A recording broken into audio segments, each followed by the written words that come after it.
또 양도세도 부담이 됐나요? 그쵸. 양도세가 정말 많이 바뀌었어요. 네. 제가 이제 컨설팅을 하다 보면 상담하는 것 중에 거의 80%는 세금적인 부분이에요. 그렇죠. 왜냐면 제가 뭐 아마 이 방송을 들으시는 분들 중에서 세무사 분들도 계시겠지만 감히 이런 말 얘기해드리자면 부동산에 대한 세금에서는 제가 세무사 못지않다라고 자신합니다. 그렇죠. 현장에 계시니까 그것도 얼마나 많이 또 시뮬레이션 네. 해보셨겠어요. 맞아요. 오만 가지 이제 특이한 사례들이 다 오니까 네. 세무사님한테 A 세무사님한테 물어보면 잘 몰라요. B 세무사님 물어보고 C 세무사님, 저희랑 거래하는 세무사님이 최소 세 분은 계세요. 그렇게 해서 그렇죠. 교차 검증하면서 이제 확인하다 보니까 이제 다 이제 데이터들이 쌓이고 있는데, 결국 우리가 부동산에 대한 상담이라고 해도 세무적인 것들이 빠질 수가 없어요. 왜냐하면 내가 세금을 팔려고 해도 어떤 식으로 팔아야 되는지, 이게 세금이 적게 나오고 이런 것들이 다 같이 엮여 있다 보니까. 그런데 이게 세금도 단순히 세금 상담만 하는 게 아니라 부동산에 대한 것도 엮여 있단 거죠. 그렇죠. 아무리 세금이 이걸 먼저 팔아야지 세금이 적게 나온다 하더라도 얘가 더 올라갈 집이면 사실 다른 집을 먼저 팔아야 되는 거잖아요. 부동산 미래가치 평가까지 같이 해줘야 되니까. 야, 그렇게 그러네요. 되는데 그러네요. 이게 세금이 정말 복잡해졌어요. 이게 이번에 더 바뀌는 것 중 하나, 장기보유 특별공제 먼저 네. 얘기해 보도록 할게요. 네네. 먼저 카테고리 먼저 얘기하자면 양도세의 큰 틀에서 바뀌는 거가 장기보유 특별공제가 바뀌게 되고요. 일시적 1세대 2주택 요건이 바뀌게 되고요. 그리고 일반 세율 자체도 바뀌게 돼요. 그런데 하나씩 풀어가 보도록 하겠습니다. 네네. 자, 장기보유 특별공제 같은 경우는 연역이 정말 엄청나요. 이게 외우는 것도 이제 박 터지거든요. 우선 17년도 파리 부동산 대책 때부터 거슬러 올라가져요. 네네. 17년도 파리 부동산 대책 때 어떻게 됐냐냐, 우리가 장기보유 특별공제라고 하면 1세대 1주택 이제 가지고 있는 사람은 9억 초과분에 대해서는 이제 세금이 내잖아요. 그렇죠. 거기서 80%까지 장기보유 특별공제가 있었어요. 맞습니다. 그리고 다주택자 같은 경우는 15년에 30% 요건이 있었는데, 이 15년에 30% 요건을 파리 대책 때 없앴어요. 조정 대상 맞아요. 지역 내에 네. 있었던 주택을. 그러고서 이제 18년도에 9.13 부동산 대책에서 1세대 1주택자라 하더라도 2020년도 바로 이제 곧 다가오잖아요. 2020년도 이후로 양도하게 되면 2년 보유 요건을 채웠냐 안 채웠냐 가지고서 그대로 80%의 적용을 주느냐, 아니면 2년 보유 요건을 못 채운 사람은 15년 30%로 그렇게 바뀌게 됐었고요. 그러고서 이번에 12.16 부동산 대책에서 어떻게 됐냐, 일단 2년 거주 요건을 채워야 돼요. 그렇죠. 일단 2년 거주 요건을 채운 사람의 대상에서 2021년도가 되게 되면 팔았을 때 이 80%로 나누는 거예요. 보유 요건 40%, 거주 요건 40%로 나누게 되는 거예요. 그러니까 내가 기존에 2021년도까지 이제 그 전에라고 하면 2020년도까지 팔았다라고 하면 10년 보유했고 2년 거주를 했다라고 치면 80% 혜택을 받을 수 있었는데 2021년도가 되면 40%밖에 안 되는 거예요. 중요한 거는 여기서 우리가 거주 요건 하면 통상 몇 년이라고 얘기하죠? 2년. 그쵸. 2년 거주라고들 얘기하는데 네. 앞으로는 3년 거주가 되게 돼요. 바로 와우. 이것 때문에. 예.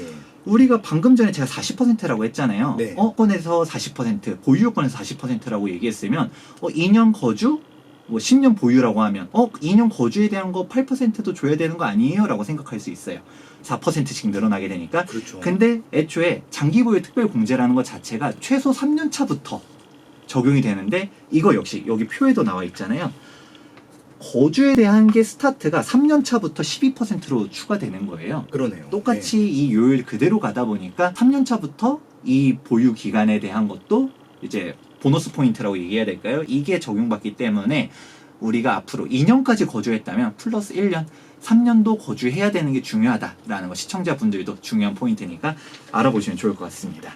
그러니까 이게 장기보유 특별공제에 대한 부분이 이렇게 복잡하게 변화하다 보니까 이게 함부로 얘기하지도 못하게 되고요. 또 네. 재밌는 거는 일시적 1세대 2주택. 이것도 정말 히스토리가 다양해요. 네. 일시적 1세대 2주택 같은 경우에 여기 바로 표에서도 나오잖아요. 원래는 뭐였냐? 일시적 1세대 2주택에 대한 정의부터 얘기해드리자면 A주택이 있고 B주택이 있어요. 그 텀은 1년은 최소한 넘어가야 되고, 네. 이제 B주택을 취득한 시점으로부터 직전 주택을 3년 이내에 파는 게 기본이에요. 네. 이거는 현재 지방 이제 비규제 지역 같은 경우는 그대로 3년으로 적용되고 있는데 하나씩 이제 바뀌게 되는데, 파리 부동산 대책은 아무것도 없었었고 이때는 9.13 부동산 대책부터 나타나게 됩니다. 18년도 9월 13일 이후로 신규 취득한 조정 대상 지역 내 주택 같은 경우는 이 3년이 2년으로 줄었어요. 여기서 중요한 게 사람들이 다 2년으로 준 줄 아는데 신규 취득부터이기 때문에 기존에 취득했던 주택 같은 경우는 계속 3년이었던 거고요. 역시 똑같습니다. 2019년도 12.16 부동산 대책 이후로 새롭게 신규 취득한 조정대상 지역 내 주택은 이게 1년으로 줄었어요. 되게 재미있는 게 1년으로 줄은 것까지는 그러려니 하는데 전입 요건이 새롭게 추가된 게 이게 저는 되게 중요하다고 생각해요. 그러네요. 와.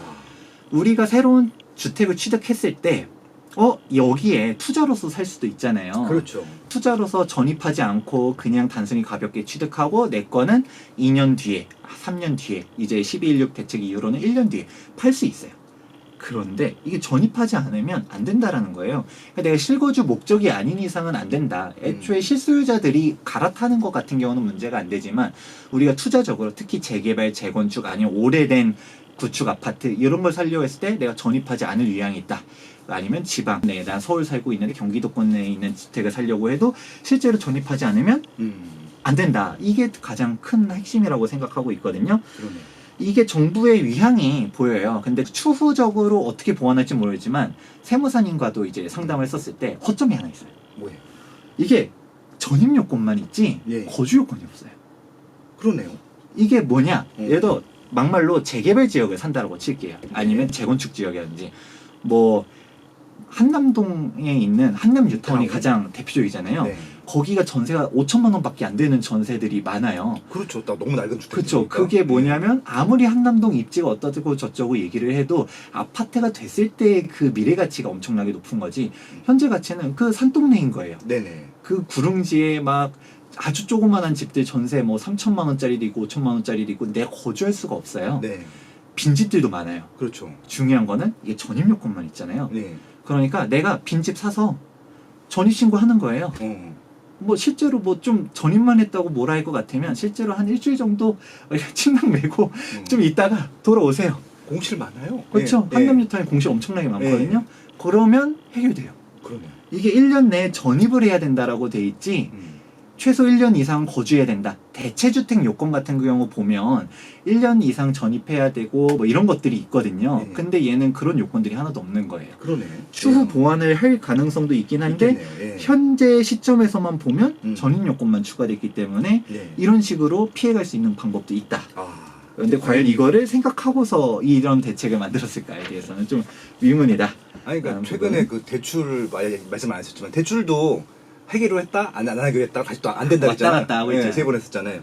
그리고 지금 이제 장기 보유 특별 공제란 일시적 1세대 2주택 말씀하셨는데 요는 그러니까 이게 결국은 투기 수요, 투자 수요를 원청적으로 봉사하겠다는 의지가 그쵸. 강한 것 같고요.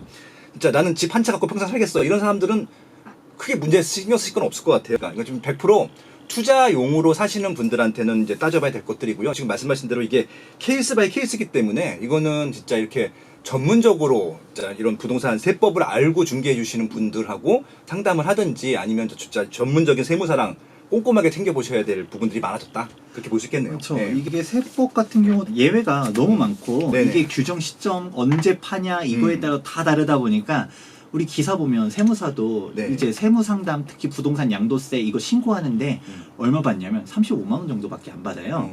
1년에 사실 양도 신고 얼마나 된다고 네. 이거 35만 원씩 받자고 이거를 공부하자니 너무 힘든 거야. 그렇죠. 잘못 상담하면 몇 억씩 이제 튀어나오면 본인이 책임지긴 또 싫고. 그렇죠. 그러니까 원래 이제 세무사들도 보면 기장에 대한 수임의 그 소득이 훨씬 더 많거든요. 그렇죠. 고정적인 수익이니까 또. 예. 그리고 오히려 거의 회계사랑 유사하게끔 이렇게 가는 게 세무사분들인데 사실 양도세에 대해서 상담하기가 이렇게 복잡해지니까 와 저도 이렇게 외울 게 많아지고 하는데 시청자분들은 정말 복잡하겠다. 인터넷에 있는 글들 그게 틀렸다라기보다는 시점이 달라지면 네. 전혀 쓸모없는 지식들이 되니까. 아무튼 요는 투자하실 분들은 공부를 하셔야 될 것 같고요. 좀 많이 아시는 분들은 좀 이렇게 같이 스타트를 해볼 필요는 있다는 것들이고요.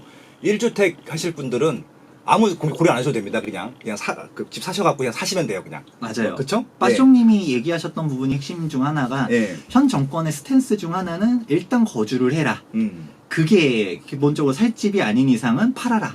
다주택자들 팔고 그냥 실소유주들만 남아라. 이게 기본적인 방향이에요. 파리 대책 때도 그렇고 9.13 대책 때도 그렇고 근데 이번 12.16 이런 거 복잡해지면요. 실수요자들도 괜히 걱정을 하는 거예요. 맞아요. 자기한테 불이익이 있을까 봐. 불이익이 전혀 없는데도. 그렇죠. 예, 그런 이제 것들 좀 부분. 어떻게 보면 좀 왠지 모를 그냥 불안감 이런 것들이 생기게 하는 정책이기도 한 것 같아요. 네. 네, 알겠습니다. 그러면 그 다음으로 네. 양도세를 마저 얘기를 하자면 예, 일단 기본적인 과표가 또 바뀌게 돼요.